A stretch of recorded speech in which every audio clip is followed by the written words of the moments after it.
Hi there guys, and welcome to today's Captain's Blog Supplemental Edition. It's 13:10 hours on Sunday, January 24th, 2016. I'm here with my very good friend Sean and this asshole who needs a haircut. So, I broke my phone case mere moments ago.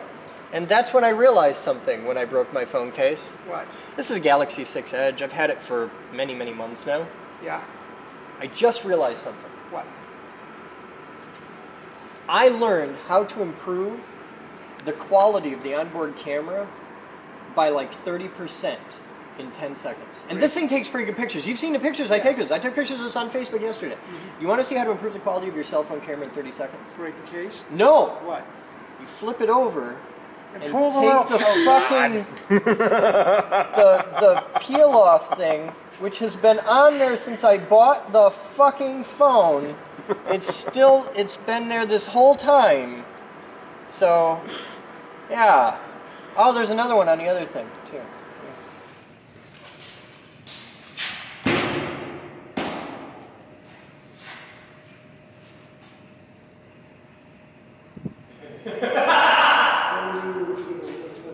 Alright, so I have the coil on the left side, right? You can mark with your finger on the screen the arc length, and you can compare progression. Ooh, that's neat. You could also do it with a Sharpie, but that permanently marks the screen. You can do it with Post-it notes. Got a Post-it note? I'll bet we got some in the office. Or tape, masking tape would be fine. Masking tape. I got some of the red tape. I don't see any other. What? You got electrical tape? Wait, what? There's a whole bunch in there. In here. Hey, Paul. Got some what? Phasing tape. Use this. Cut off a little piece and just tag it. And put the tape on there where the arc comes up to the edge of the tape, and we'll just keep moving the tape further over. Okay? Works for me. Alright, let me know when you're ready. Go. Ready? Yep. Have your piece of tape at the ready. I'm Oh, okay. Here we go. 3, 2, 1.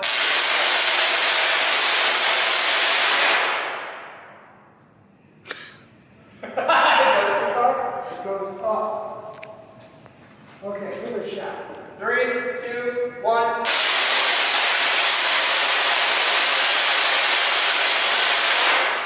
Got it? Yeah, that's kind of like the last little fork, right? The Yep. crunch of the last little fork. All right.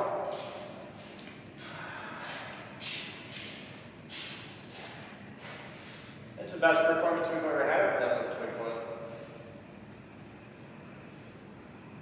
I think we're getting to the line of as good as we're going to get with that NSD.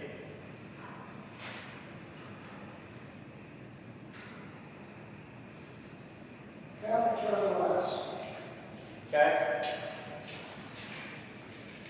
Get ready with tape. You need another piece of tape. Well, it's black, so I gotta move it and just go. Oh, okay. 3, 2, 1. Less. That's less.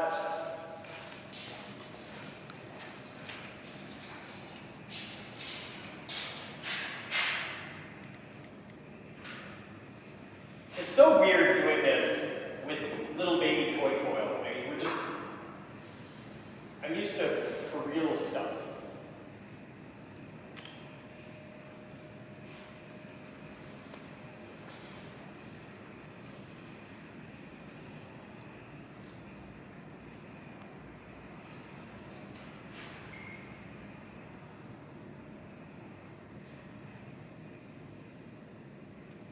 Okay, this is halfway between where we were last time.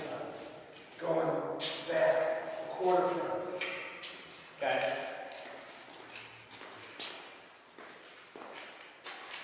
Go. 3, 2, 1. What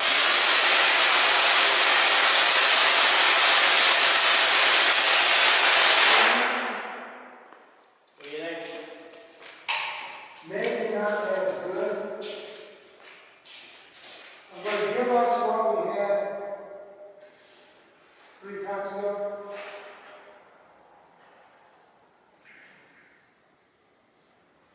This is a quarter turn should be where the tape mark is right now. Okay. Go ahead.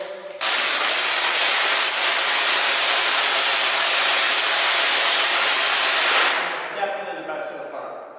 All right, we'll go a quarter turn left. Okay, now we're at maximum instead of there. I need to go there. Ow. Splitters. What? How the hell did you get a splinter? Plywood. Oh. It wasn't sawed very well, so when they routed the edge, well, yeah, when they routed the edge, it was still rather draggy.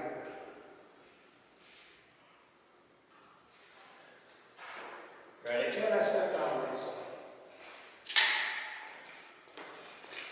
What is this? 1/4 turn more than what we have. We are 3/4 of a turn down from maximum. Okay.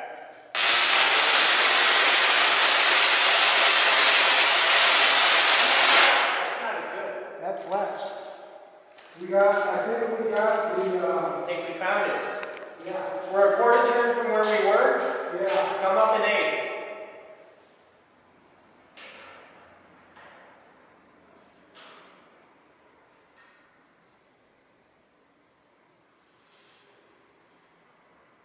There's underneath.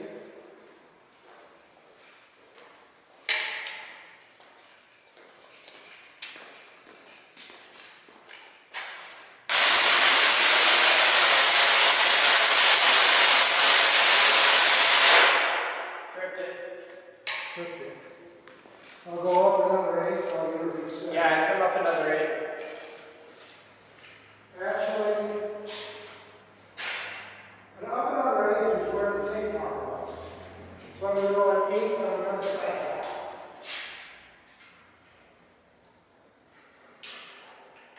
Just on the off chance.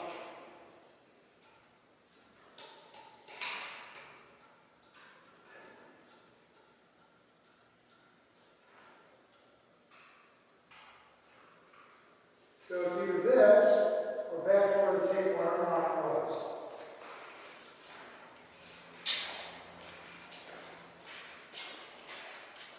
You reset? I'm waiting.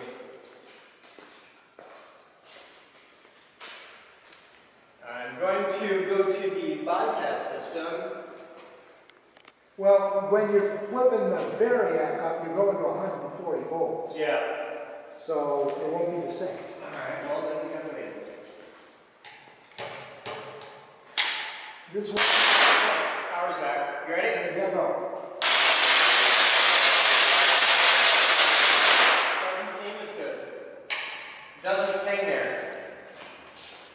We're close, but it doesn't fall in and sing It's there. not better. So I'm going to say that where the tape mark was we got it the first time we put tape on. There. That's the exact one we use. Happy with that?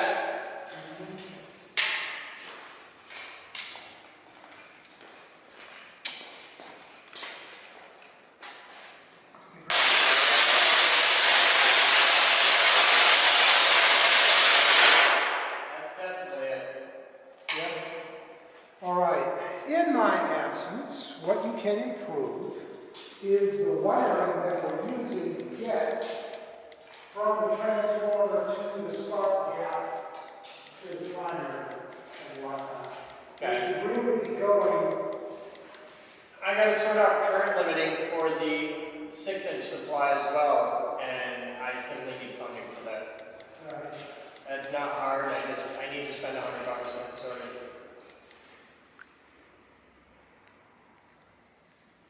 It's like the spark gap should be going directly to the end of the caps. And the length of wire we got, so it should go from here to the spark gap, and then from the spark gap down to there, not back and then over. Okay. It's just cut down excess copper wire. And it's like this piece here, and we couldn't shorten the whole lot. Using the high voltage wire might be an improvement. But I don't think there's a whole lot. You can start playing around with coupling and you can jack up and Yeah,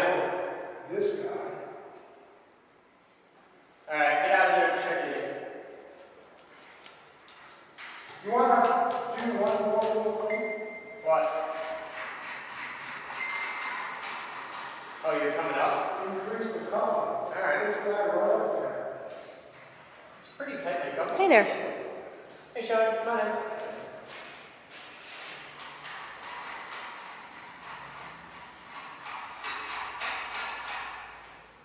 Sean, get up there and give him a hand.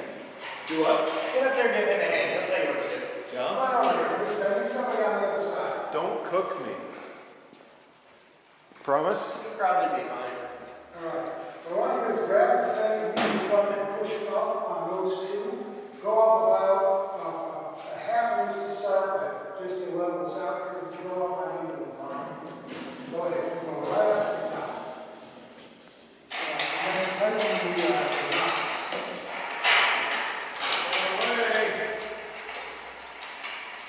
Something like, and still, got the feeling we're not.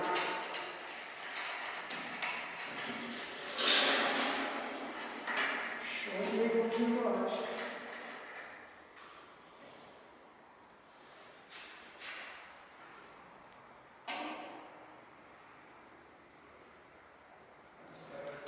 Okay, the idea is to try to make this as level as possible, so it's not.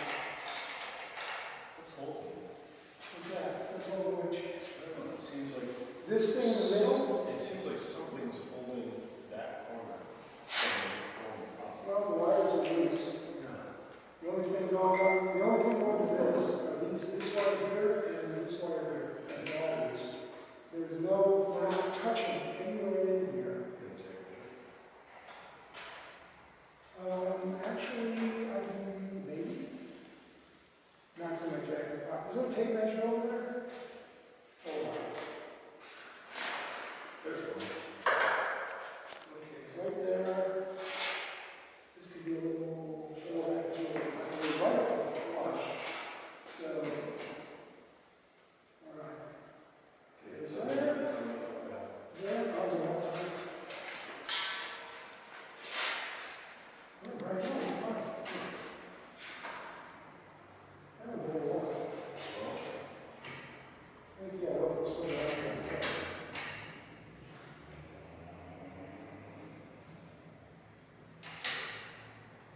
And not that threaded rod, a little short. Yeah, that's good.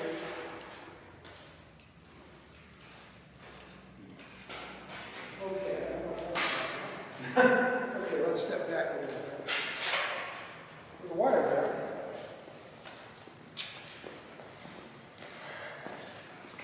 Pull my tape off. You ain't firing already, ready? Clear.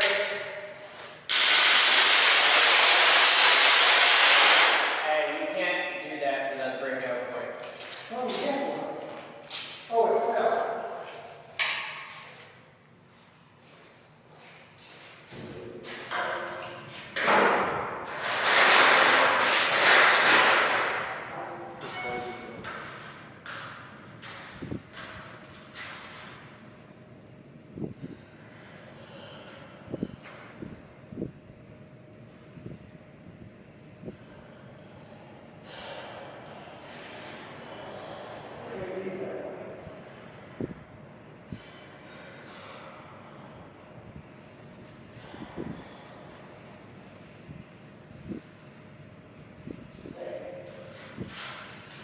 Not exactly the same spot, so it goes.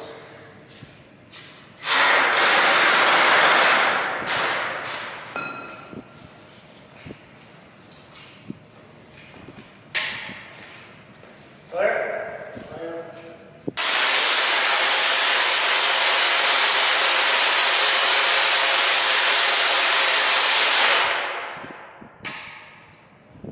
Better or worse, what do you think? And we get another look at it. What do you think? I think it's about the same, really. The bottom edge of the primary is now even with the bottom edge of the secondary. And the only reason to decrease coupling is if you're getting arcs between the two, and we're not.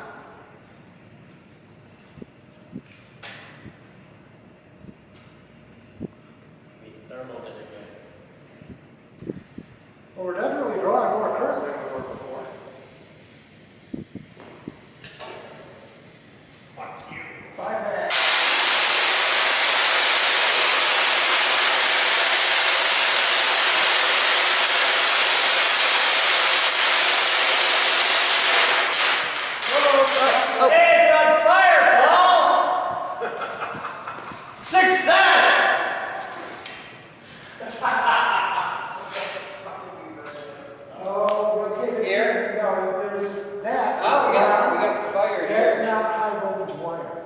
This isn't high voltage wire. No, this is THHA. I know, well, it was leaning right next to a ground wire.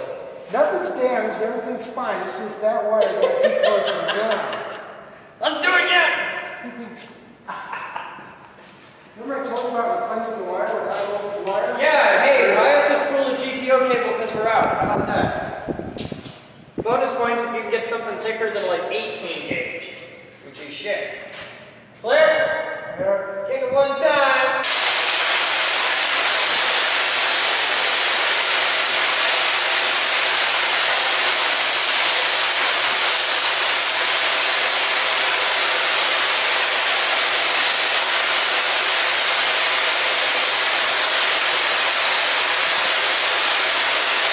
Okay, Paul, next step. Because I've just been waiting for this for a while. What's that? Oh, you want to hear it? Leave it around? Yeah, target, it wants this so bad.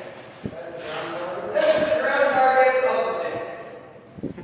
It's what the voice was telling me. You tried. You tried. I think I'll make it. I think you're alright. I think you're alright. I'm okay. Yeah, we're okay. Safety first. Sean, come here and hold this wire. Lick your fingers. Clear!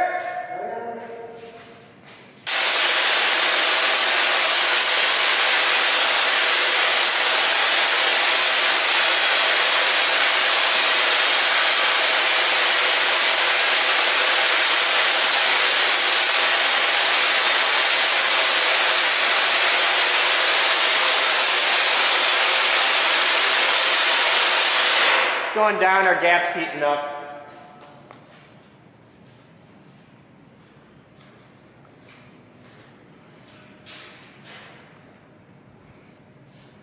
That ain't gonna be warm, but if you touch that spark gap, I'll bet it's toasty. That's not what I was touching. What the hell are you doing? That's cheating. Sure it is, but it'll roll better. It's because the field's pushing the arcs up. Yep. Clear? There. 3, 2, 1.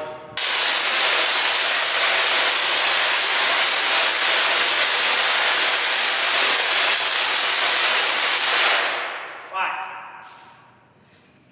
You don't like the flavor of that one? Clear?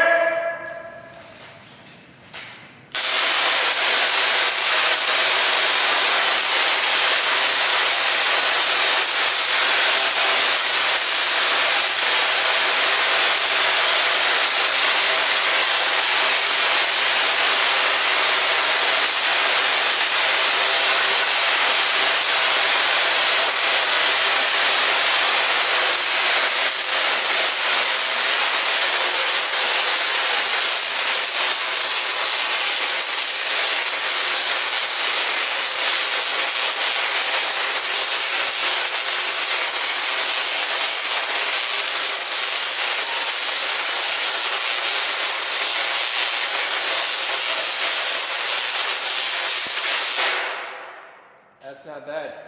You know, I got the bob ends knitting me. You think we could do a little bit more if that was a point rather than... Not really. I don't think it's going to matter at all.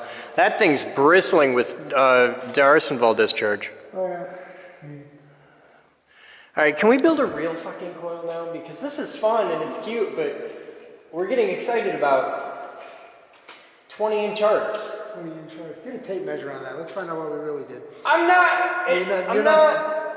Okay. It's not worth measuring it. When it's 20 feet, okay, cool. That's back where I'm comfortable. But this piddly, I piss with more energy than Our that. next step is right here. I know. So, the next thing we got to do is current limit. That boy. Yeah. You got to talk to your guys about your reactors. It's the inrush current. I found a solution. You know what the current limiting cost for that? What's that? Remember the things I said, hey, research these? Yeah. Took it to the IRC, took it like 5 minutes, you had like 5 hours. I Took it like 5 minutes. I was doing sorted it out. You know what it cost? $250. I said buy a fistful. So that'll start the inrush. Okay. And okay, but that's 20 amps at 240. What? Okay. We got 10 kVA there. We got 30 amps at the wall, and I'm going, actually 20 amps at 240 worth of on that too. Yes. So I get one, and I'll get another one of the inductor things. Okay. We got it sitting right there. What do you got? Which one? Right there. What? That's the 30 amp. That's the 30 amp? Yeah, we were trying it. There's the 12 one downstairs. Okay, yeah, because that's the little one for the thing. We're running a rush down here, I'll put an rush on the other one, and we're going to have both. So that's that. And then I just need plugs. You're going to need to do base, the wooden bottom deck and mid deck for that one. Yeah, that's easy. I want to not build them out of wood, but if it's what I got for right now, That's I'll do fine. it just And we need the flange mount for a 6-inch. Got it. You got it? Got it. It's right here. Look at It this. came in? Came in, had it last week. It was right here. Look at this sexy thing. It's better than a flange mount. You drill a hole. It's a couple. Oh, there you go. So you go through the hole. $30 a piece Cool. for this shit. But it looked like two pieces like that, except one was female. I just trimmed it down here, and I gotta clean this up, but that's not hard. This just needs a little love. And the idea is you drill a hole that size, and this is just a big nut. Yeah, that's beautiful. This is my big nut. That's beautiful. Have I told you about my big nut? Yeah, you have. Okay, so. When you wound it, It's like having fucking Darth Vader behind me. I'm not your father. You're now the white James Earl Jones, just so you know. So, I got this and that. I got the tube. I got the primary coil form. Top loads. You're gonna have to work up some caps, but by the next time you get here, I can have all this put together. And you'll have some cap front solder time. I want you. Hi. This is what you're going to do. really, Yes. For the good of the many, the good of the one, the good of the people. For God and fucking country. okay. You have taken the time to research exactly the right acrylic tubing that we want. I've already done it. Yes, Well, no. yes, you've done it. I just proved out. You proved it. You What did. size is it? No, I don't I know. don't know what size it is. Well, you don't have to. Okay, fine. Whatever it is. Okay. I think it's either inch and a quarter or inch and a half. It's sitting right over there. Okay. And I gave you the link. Yes. I'm going to make one last attempt to get them to donate the shit. Okay. It has not been going well. Okay.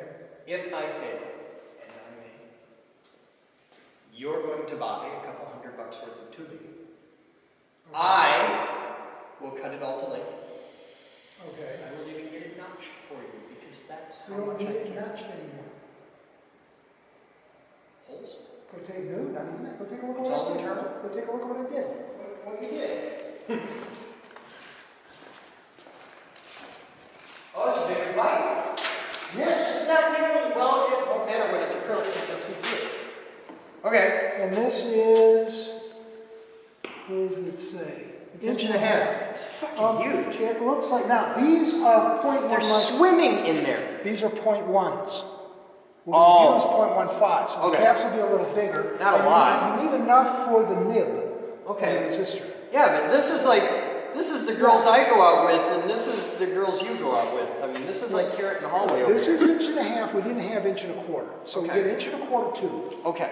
You figure out the tube you want. Inch and a quarter, 2 foot long. Well, Okay. whatever length, cut the size. And we're going to order a ridiculous amount of it because the price goes down a lot in quantity, and it's the kind of thing we're going to use a lot.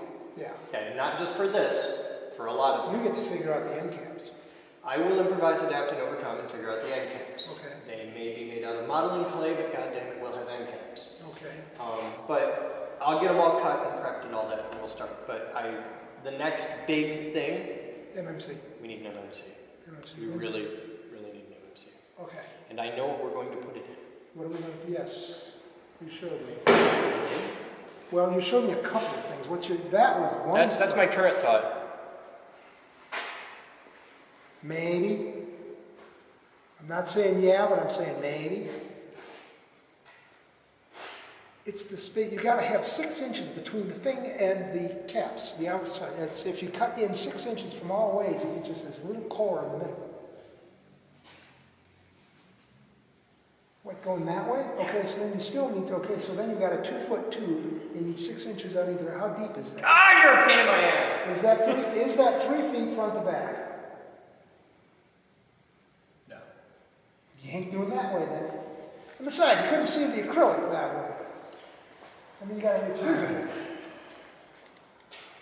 Alright. I'll figure something out. You'll figure But it starts with tubes. We know it starts with tubes. That much we have. After that, it's just It's like a housing. huge cartridge fuse, full caps. Yeah, it's going to be... Ooh, I got his brain working there. Are you with us yet? He's in his mind palace. I know how we're going to do the end caps. And you're right. It's going to be like cartridge fuse. Exactly, that was the whole concept. Copper pipe. Copper pipe. If you got copper pipe, It's going to have to be slit fit copper pipe over acrylic, and we got to figure out how to glue copper to acrylic, which is going to suck. But well, wait a minute, do they make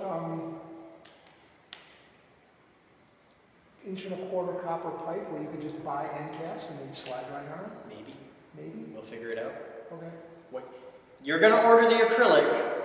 I'm going to cut off a chunk of it, and I'm going to go shopping at all the big plumbing supply houses.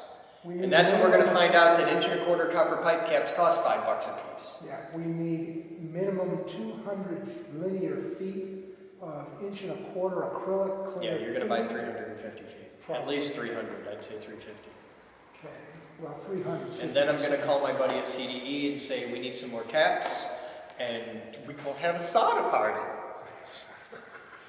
Are you really good at soldering? No. You will be. You're going to be a goddamn master at soldering. Just as long as there's no water in it. Capillary effect, no? Yeah, sucks the solder. Okay, yeah, there won't be any water in this. No. It ain't like So plumbing. it's good. Okay. Yeah, this isn't plumbing. This is Make it hot, let it suck up the It's solder. tedious as hell, because what you see here is like 20 capacitors. Yeah, come here. The good side is you're going to be a tangible part of building the largest MNC array in the history of the world. Which, dumb it down for the... Okay, and then here's how it works. Let me tell you a story. In the old days, back when men were men and women were men, the world of Tesla coils actually began when Tesla himself, he couldn't get capacitors big enough because it's a voltage problem.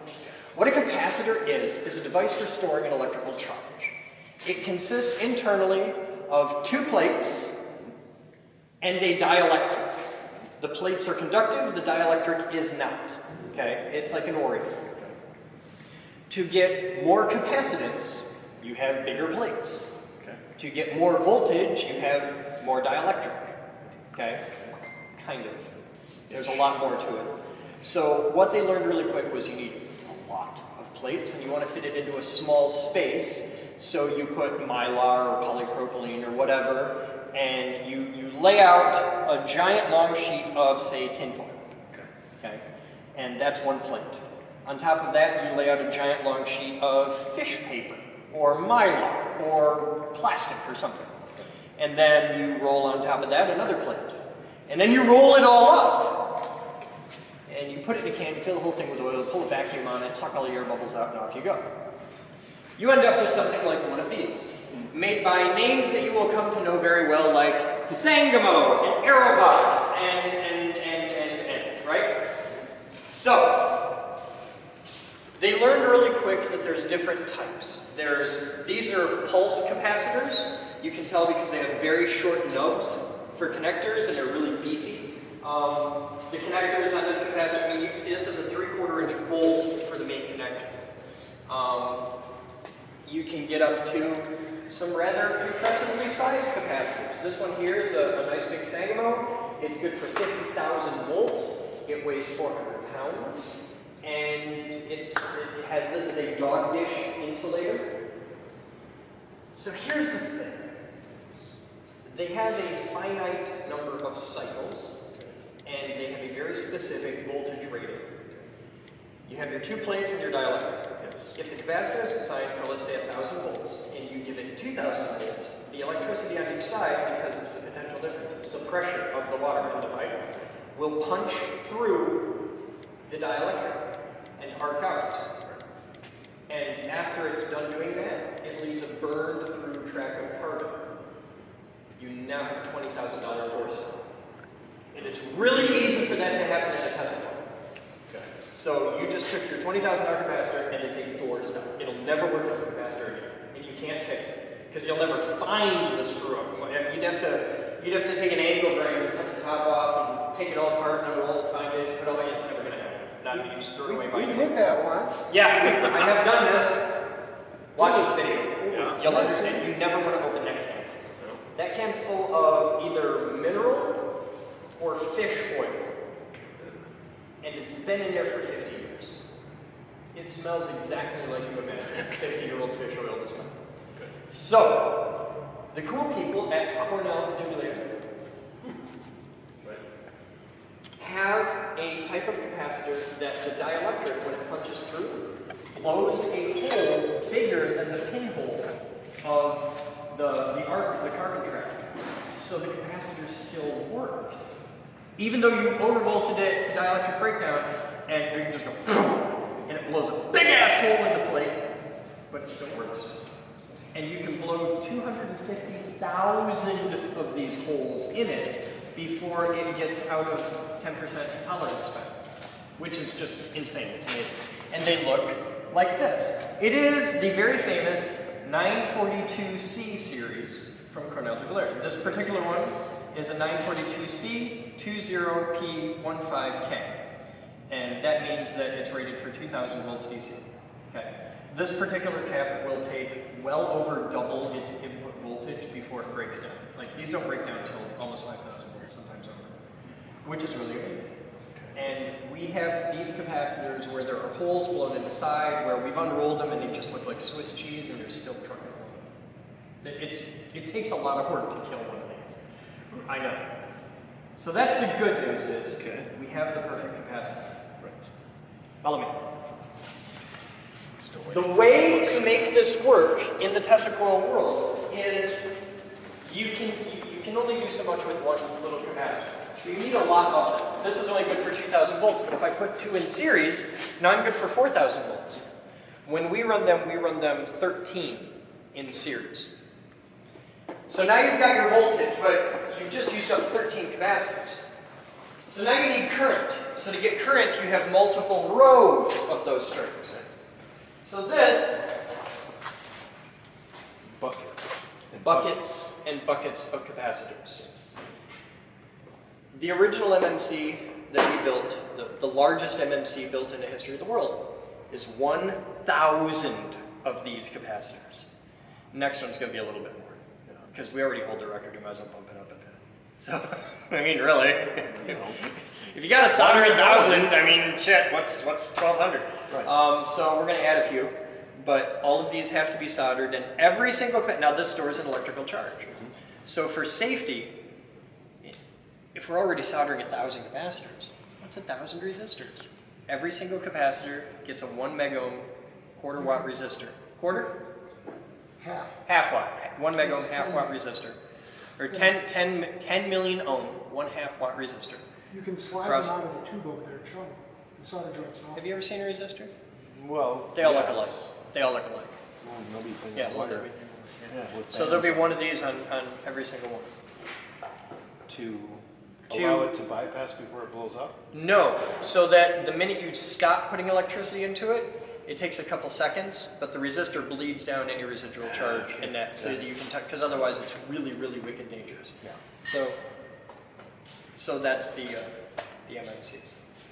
What does MMC stand for? Multiple miniature capacitors, because those don't weigh 400 pounds. Though when you put 1,000 of them together, to give you a religious experience. First, I would like you to understand that once you put those on, you will have spent about $1,000. You won't have a choice. That's just what's going to happen. Because you're not the first person that I've put those on. Everyone who does will spend about $1,000. And you're going to be really happy to spend $1,000.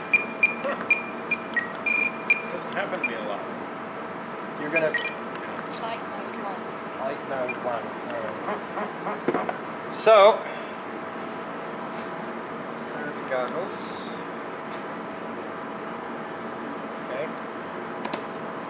And grab battery. Now this is the Vapor. It is a shitty, basic. This is as bad as it gets. Okay. As far as FPV, this is pretty much as bad as it gets.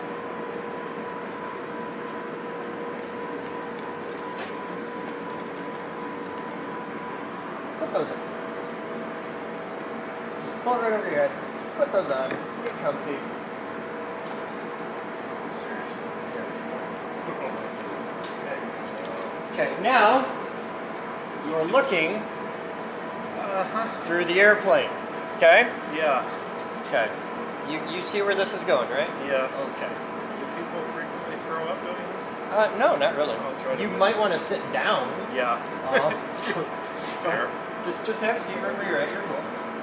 It doesn't matter where you're sitting or pointing because it's radio. Let's see. Hey, Paul.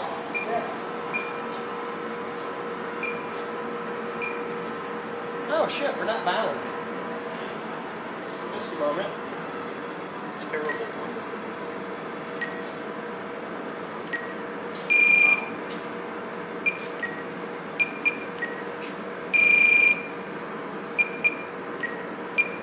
Finding DFNA 22.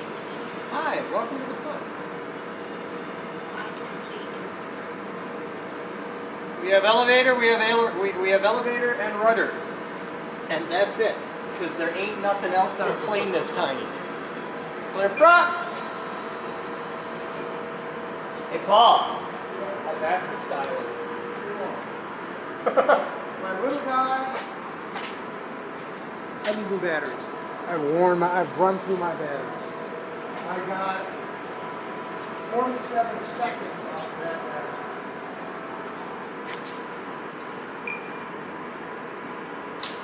Ah!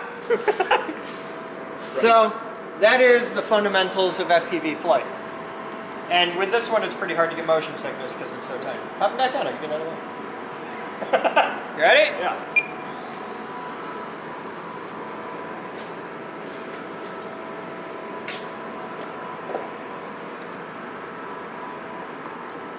I shall order some replacement batteries just to give it a shot.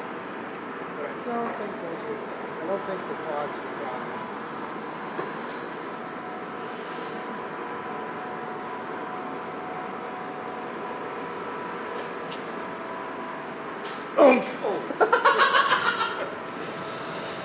Oh, now we got a real problem.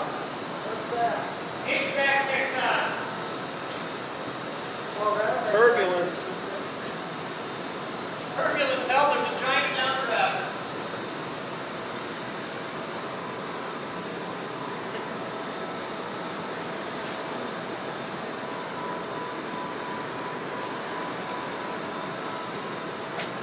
Chris, can you record through these?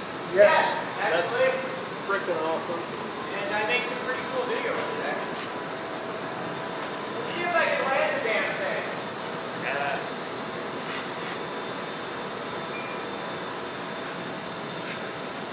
Yeah? Yeah? So, that is the basics of FPV. Look what I got on the camera. Okay, what? The 3D printed black stuff around the cable. Yeah. Protect the antenna. Okay. Does it work? $6. It works beautiful. What channel you on? I'm on 3, you got 7. Huh? I'm on 3. Okay. You were always on 7. 1. I'm on 1, Sam's on 7. I'm on 3. Alright. Are you going to fire that up? Because Yeah. I'll put him on. We'll take him for a ride. Huh? Like the bird? No.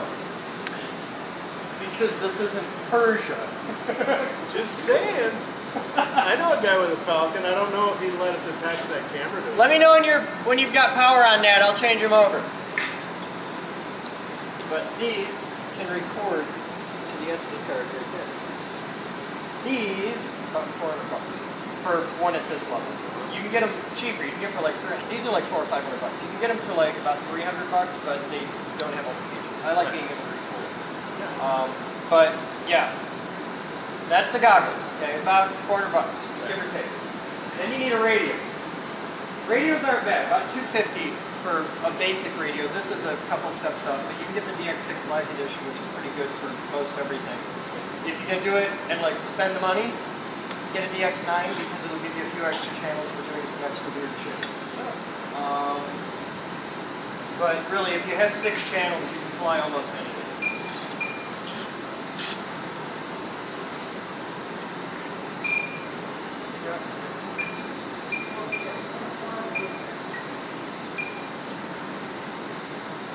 And this is about the easiest there is to fly. I would start you out with a Duet.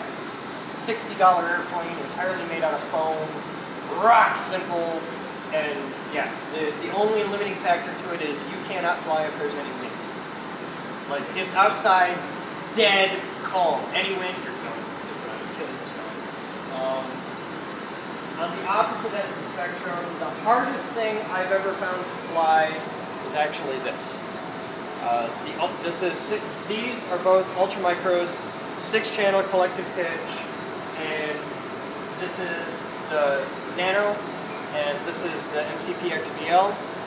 They're really hard because it's 6 channels collective pitch, which is just stupid hard to begin with. And the Ultra Micros, especially this one's harder than that one because it's wickedly powerful. It does exactly what you tell it to do, instantly.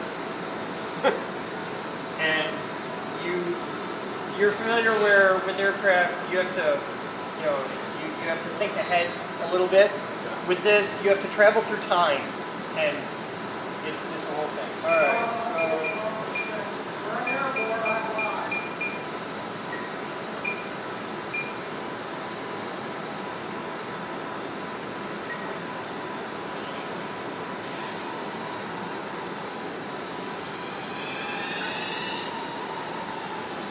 okay, we're bound.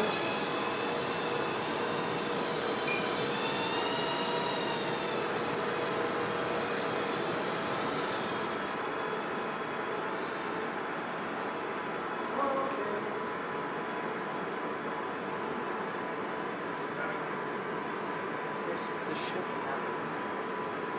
Yeah, this is normal. This is every day. You know how Yeah. just It used to be you had to work in rather interesting parts of the government to be able to play with this type of technology.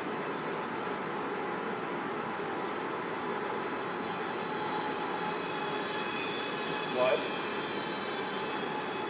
Collective pitch. Okay, I know what that means now. Oh yeah, you're a jet guy, not a helicopter. Yeah. Yeah, ours don't do this. Not easily. These two. Let's get to them.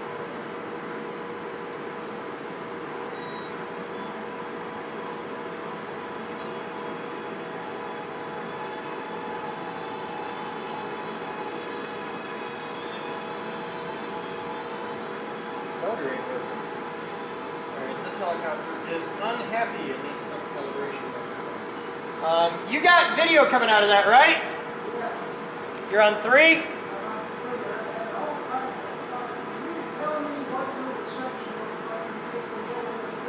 Reception sucks. Sit down.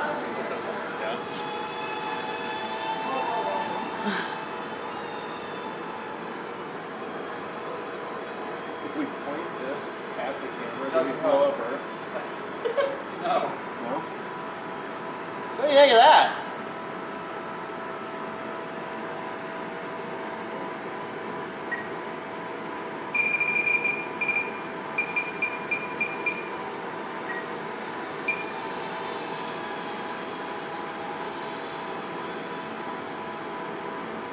Think it's fun, huh? Yeah.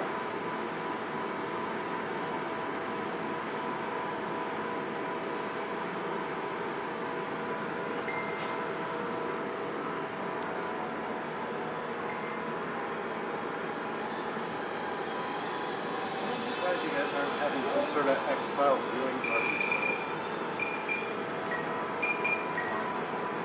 Seems like that would be a thing. Telemetry line completed. Power stop.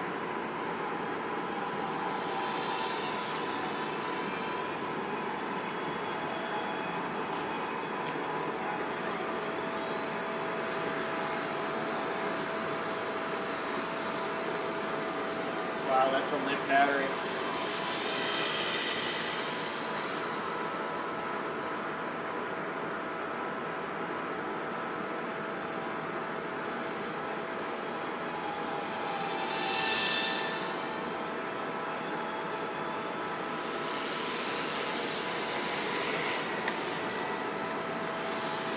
That'll hurt you if it touches. Not bad, but it's not something you're going to want to do twice. No, But that is it's kind of moving. that is pretty much the tiniest 6-channel collective pitch you can get. And it does everything a real helicopter can do, plus a few extras. This will quite happily hover upside down. Yeah? Yeah, you got to be a better pilot than I am to do it, but it'll do it.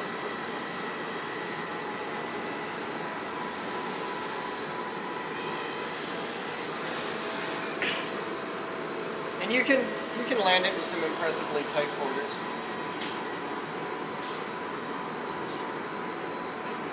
Ah! I'm trying to not hit that pole.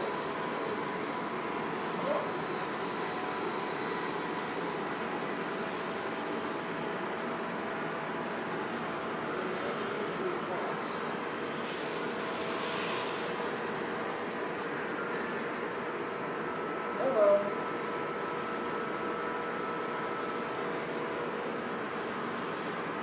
Yeah, I was reading your Yeah, my battery's really limp. You can see I'm at max throttle, and I should be climbing pretty good right there. I'm not.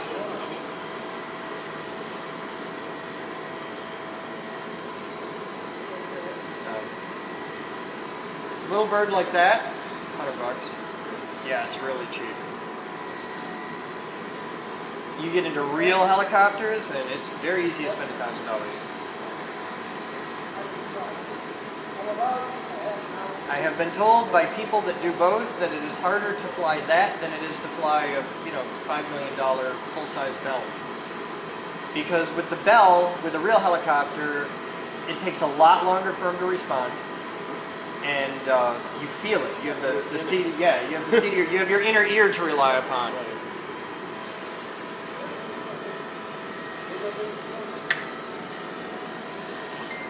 Camera stop. Hold mode. But this has all the same. It's got a full swash plate. It's got full collective pitch.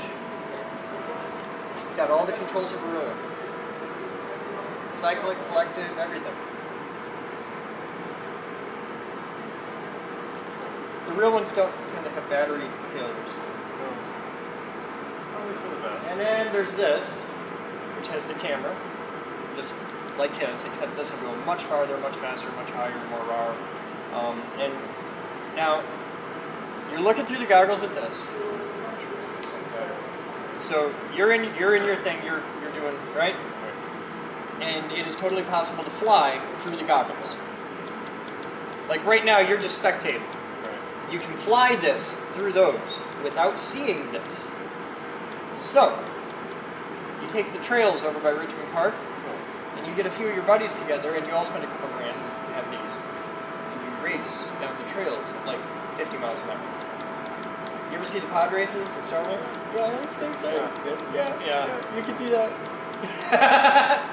Huh. Yeah! Like I said, I'm sorry, you just spent $1,000. Because once you have a taste of that, you're just like, I want to do this. Yes. And this is a little tiny baby 250 class. This, you could fly indoors, but you don't want to. We fly nanoscale indoors. I have one of these, it's a 400 class. What? 250 means it's 200. So he can't fly with the ship. 250 means it's 250 millimeters between. Okay. With 400, it's 400 millimeters. They make them much bigger than that. I have seen parts for that. I've never seen anybody build one, but I would like to if I had the money. That's a $50 motor. That's a $3 propeller. Okay? I have seen $350 motors, like that fill a man's fist, Right. with propellers on them. The only reason I haven't built a quad with motors this big and props that long that are like, you can strap the dog to and go for it, is because the motors cost $350 a piece.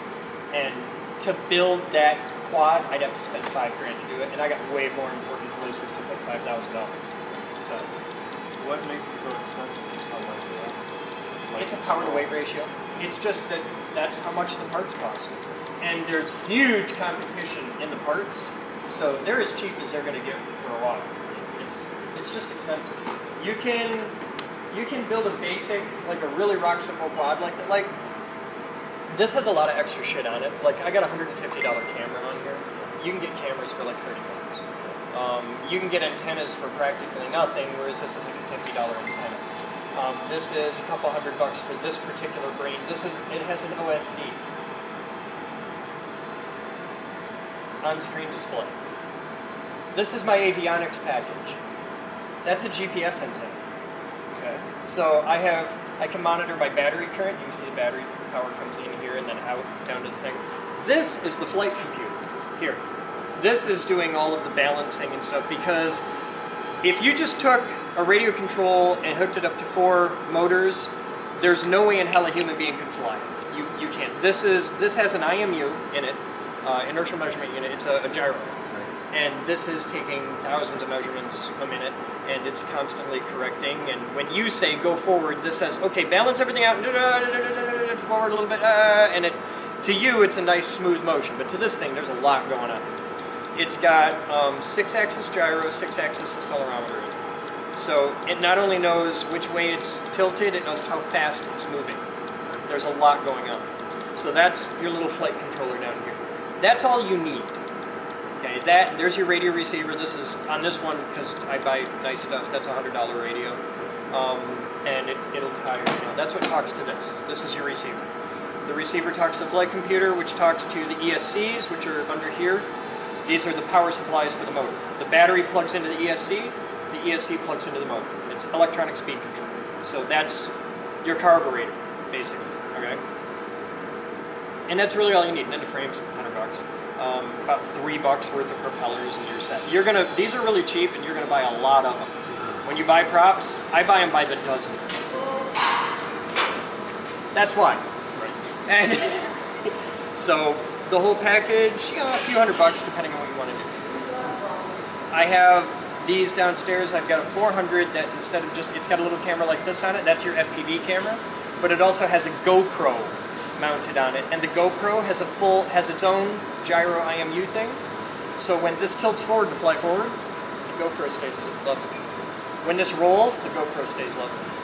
So it's fucking cool. And you can just go up and up and up from there. To give you an idea how expensive it gets, I have helped set up and move $30,000 quads that are hanging, because when you take that $5,000 camera and it bolts into its $5,000 3-axis gimbal mount, because you're not doing this with a fucking GoPro Hero 3 at that point. It's like a Sony NX5 and stuff like that. So when you hang the $5,000 camera in the $5,000 gimbal, and it doesn't have 4 blades, it's got 8, because at 8, if you lose a propeller or a motor craps out, you're okay. You're fine. You got 8, you can fly with 7 just fine. If you have 4, you lose one. I put a $1,000 quad into a dent in the ground over in Richmond Park, because I was flying at exactly 399 feet, because that is the highest you can legally fly, and I would never, ever, ever fly higher than 400 feet, because that would be against the law. Yeah. But I was flying at exactly 399 feet. and the particular quad I was flying was one of the blade ones, and it had the first era propellers, and they had a known flaw that I didn't know about. Half of the propeller just left. Oh. So if you have 3, you have nothing. Yeah. And it just tumbled really, really, really hard and fast. And when it landed, That's so sad. bad landings, you hit the ground. Really bad landings, you bounce. Really, really bad landings, it just goes crater that fucking thing. I have also, I think with this one, got this stuck in a tree. Was it this one or the other one? Was the other one? Okay. With the other one, which is the same size as this, but it's beefier, got it stuck in a tree. And it was evening. Then it got dark. We have a small, it's a BB gun, really. It's a BB gun that shoots tennis balls. And you have to hook directly to an air compressor. We took that out to the park, because it's like 40 feet up the fucking tree. Right. So, me and a dozen of my weirdo lunatic fucking friends are in the middle of Richmond Park at 10 o'clock at night with flashlights. And we a couldn't potato see it. And a potato cannon. Boom! Boom! And we hit the point where it's like, fuck it! Just grabbed a tub of tennis balls. Boom! And we shot the damn thing out of the tree. We hit it, and it came out. And it's downstairs right now. And there's video proof that this happened because nobody would believe me otherwise, because the odds are like ridiculously high. I actually need to take a copy of that blog and post it in the subreddit called Never Tell Me the Odds. But we did it. We got it back.